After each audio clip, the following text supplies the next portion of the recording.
Hey, what's up? It's Forgotten Sim Retros. In today's video, I wanted to talk about a very serious topic that needs to be talked about more. That topic is game collecting addiction. Yes, it's an addiction. It's similar to gambling, where you feel like you might miss out on opportunity if you don't buy under the radar games that are gaining traction due to things such as the game like Spec Ops: The Line becoming delisted, a store closing, a game publisher going out of business, or any other related matter that might impact the game becoming rare and hard to find. Dealing with a game collecting addiction can be challenging, but here are some strategies that might help. Also, please note that this is not financial advice, this is just me giving my opinion on the matter. Step 1. You want to set limits on your spending and collection size.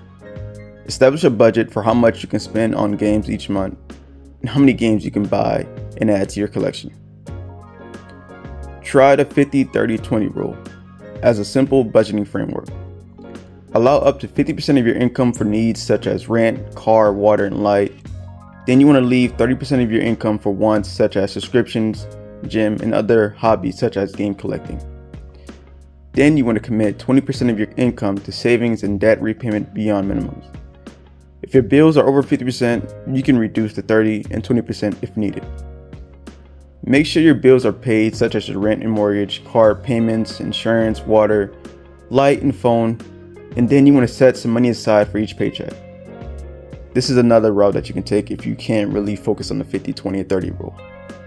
Make sure make sure your bills are paid, such as your rent, car payments, and other insurance and other related bills. Then you can set some money aside each paycheck just so you know how much you can spend on games each weekend, or whenever you have time to go to a game store. Going to a video game store or thrift store and seeing what's out there is a fun experience, and sometimes you might see a game that catches your eye but is out of your budget. Make a note of that game and see if you can find an alternate one that might be cheaper online or at any other store. Don't jump and try to buy the game thinking that you might miss out on an opportunity. Trust me, there will be other chances and different video games will come your way. Number 2. Prioritize your gaming collection. Consider focusing on specific genres, consoles, or series to prevent yourself from buying everything that catches your eye. Me, myself, I have a list of video games that I would love to buy, and I keep track of them in my notepad. And I scratch off the buys one by one. For example, for my PSP collection alone, my wish list is like 30 plus games, and I'm gonna tell you right now, I want to buy all of them. So I'm pretty much slowly buying the games one by one, starting from the cheapest to expensive, and when I get to the expensive ones, I try to save up some more money just so I can buy them. I get it, the Xbox store is closing, so you want to buy all the hidden gems or low print copy games before they skyrocket in price. But please be cautious that some of these games might just be high because of the demand and traction that they're getting due to some things such as the Xbox store closing. They'll probably go down in price within time, so please be selective on buying games that you believe you would want to buy to play instead of just buying just for buying. Number 3. Find alternative hobbies. Exploring other interests and activities that can help distract you from constantly thinking about buying video games. I understand. Game collecting is a hobby of mine since I was in middle school, but you don't want to buy and overbuy games and put yourself in credit card debt or some other financial debt. You want to find some other hobbies where you don't have to spend money or spend a massive amount of money to enjoy it. Some of the other hobbies besides game collecting of mine are reading books. I like to read manga and manhwa, which is pretty much like a Korean manga.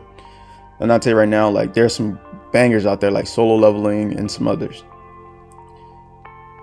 As well as I also have like 30 plus animes that are on my wish list, such as Ragna, Crimson, Ninja Koning, and Ashura that I would love to watch. I also like going to the gym. And I also like to buy DVDs, and they're pretty cheap. You can find DVDs anywhere, such as like thrift stores, such as Goodwill. Number 4. You want to seek support. Talk to friends or family members about your addiction, or consider joining a support group for individuals dealing with similar issues in terms of addiction.